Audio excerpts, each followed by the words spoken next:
Hello friends, welcome to my TET classes. Friends, आज हम पढ़ने वाले हैं क्लास 6 की जो बुक है पृथ्वी और हमारा जीवन, जिसमें पार्ट 3 हम पढ़ेंगे और नाम है मानचित्रण।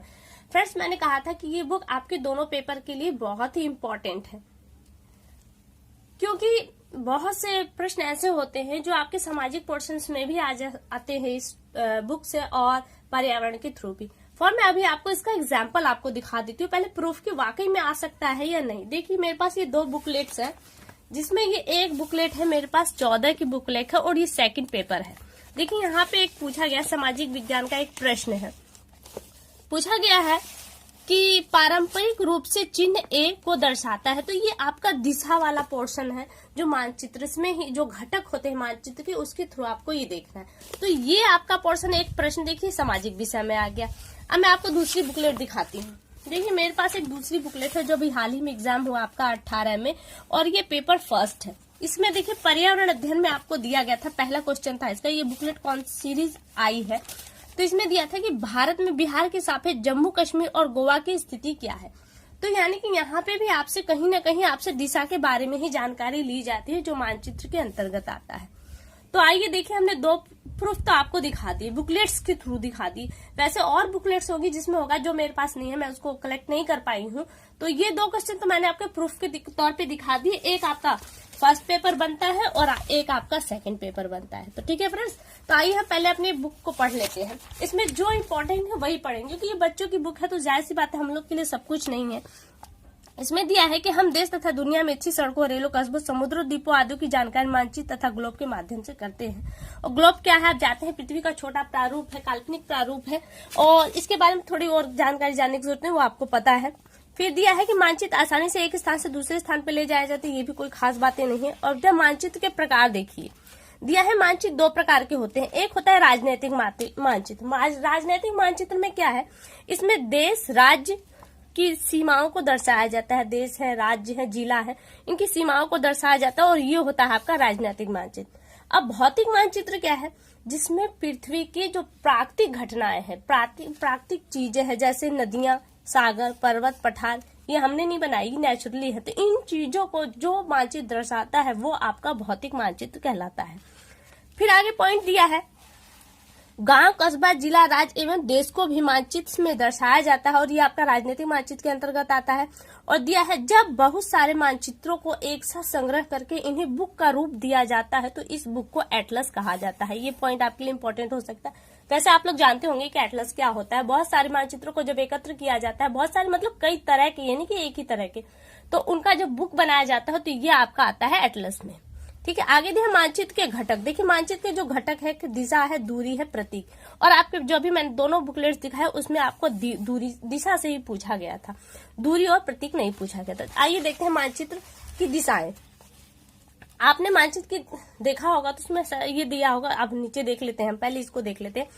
बहुत पहले लोग जो दूरी थी, बहुत पर लंबी लंबी दूरी थी, तो इसे वो जिस तरह से तय करते थे वैसी कंडीशन में घड़ी नहीं थी, बाकी कोई सूचक नहीं था। तो ऐसे में क्या होता था, वो सूरज के उगने से और सूरज के अस्त होने से ही दिशा का ज्ञान लेते थे, और रात का जो एक ध्रुव तारा है जो उत्तर दिशा की ओर इंगित करता है, उसी से केवल इन दिशाओं को ज्ञान करते थे और एक ऐसी कंडीशन में आगे बढ़ते थे। लेकिन अब क्या है हमारे पास, देखिए यह है कि लोग ध्रुव तारे से दिशा मालूम करते हैं। यह तारा हमेशा आकाश में उत्तर दिशा की ओर रहता है, मदद से वे बाकी दिशाएं भी पहचान लेते थे। ध्रुव तारे की मदद से वो और दिशाओं को भी पहचानते थे। दक्षिणी गोलार्ध के लोग भी अपने आसमान के चमकते तारे को दिशाओं का अनुमान लगाते हैं। आजकल हम लोग दिक सूचक यंत्र, यानी कि जो आपका कंपास होता है, ये इसके लिए बताया जा रहा है कि यंत्र यूज करते हैं। इसकी जो चुंबकीय सुई है सदैव उत्तर व दक्षिण दिशा की तरफ ही रुकती है, इसे दिशा क्लियर होती है। देखिए, जहाँ पे अथाह सागर, जहाँ पे चारों तरफ कुछ दिखाई ही नहीं दे रहा, सागर सागर के पानी पानी की सिवा, तो ऐसी कंडीशन आप दिशा को कैसे पता लगाएंगे।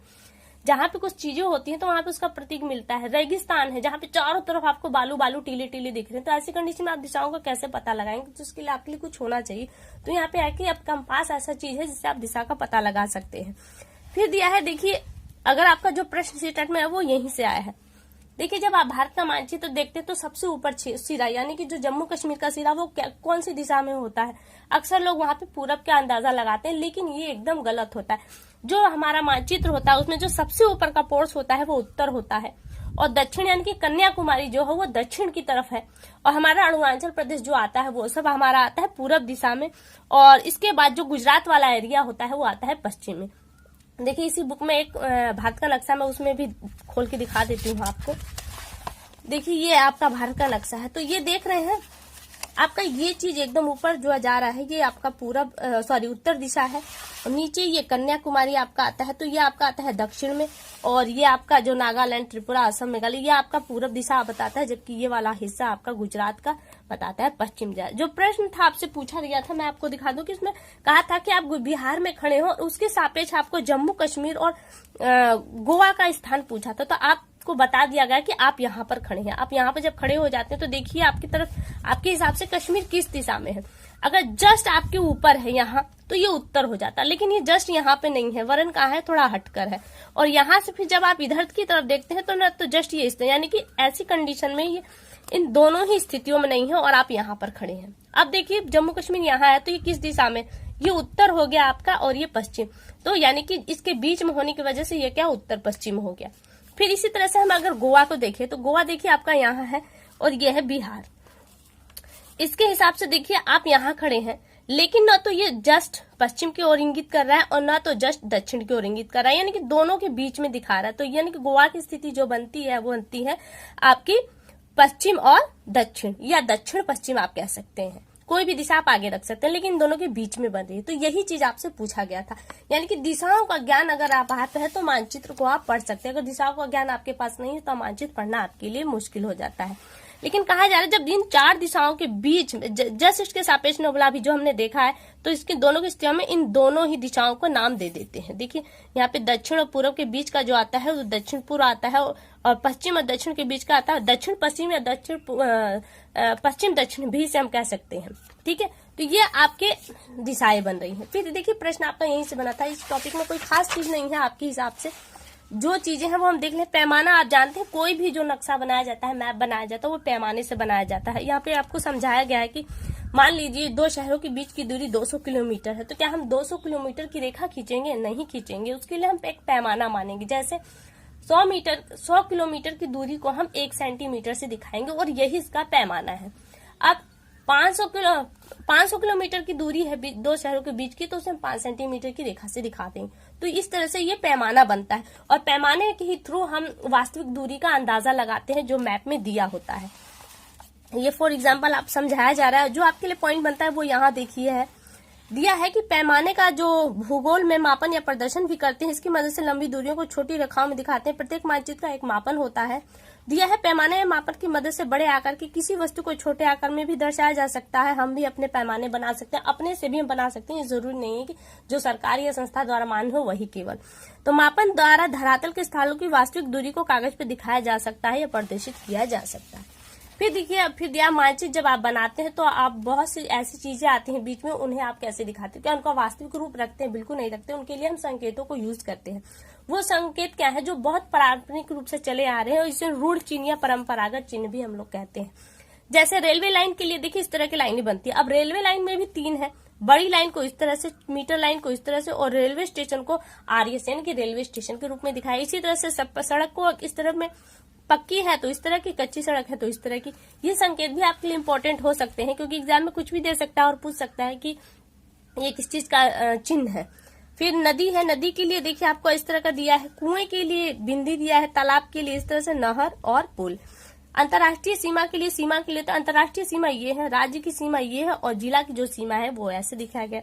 फिर देखिए पोस्ट ऑफिस, ये तो पढ़ने से अंदाजा लग जा रहा है किस किस के लिए है। अब बस्ती के लिए देखिए इस तरह से चौकोर चौकोर डब्बे और त्रिभुजाकार डब्बे दिखाए जाते हैं। और कब्रिस्तान के लिए जैसे कब्र पर ऊंचा हो जाता है टीला जैसा, इस तरह से दिखाया जाए। और पेड़ और घास का तो आप चिन्ह पहचान ही सकते हैं कि ये, यानी कि ये तरह के दिखाए जा रहे हैं ताकि आपकी पहचान बनी रहे। फिर योजना रूपरेखा, इसमें कोई खास चीजें नहीं है आपके लिए। आगे चलते हैं। यहाँ पर भी केवल दिखाया जा रहा है कि आप, जो मैंने अभी आपको समझा चुकी हूँ वही चीजें यहाँ पर, जिसको पढ़ने का कोई तात्पर्य नहीं है। फिर मानचित्र का अध्ययन करते समय आपको पूरी बारीकी लिखनी चाहिए, आपको दिशाओं का ज्ञान होना चाहिए, साथ में पैमाने, उस पे अगर जो मानचित्र बना उस पे वहीं पे पैमाना एक कोने लिखा होना चाहिए। अगर पैमाना लिखा है तभी आप वास्तविक दूरी को निकाल सकते हैं, अन्यथा नहीं निकाल सकते। आगे देखिए प्रश्न उत्तर है जो आपके लिए तो है ही नहीं। आगे देख लेते, सही गलत है, बस खाली इतना ही है इस टॉपिक में, और टॉपिक समाप्त है। दिया है ग्लोब पृथ्वी की गोलाकृति व वास्तविक प्रतिरूप है। गोलाकृति तो है लेकिन वास्तविक प्रतिरूप नहीं, ये तो काल्पनिक है, एक मॉडल है, तो इसलिए ये आपका गलत हो जाता है।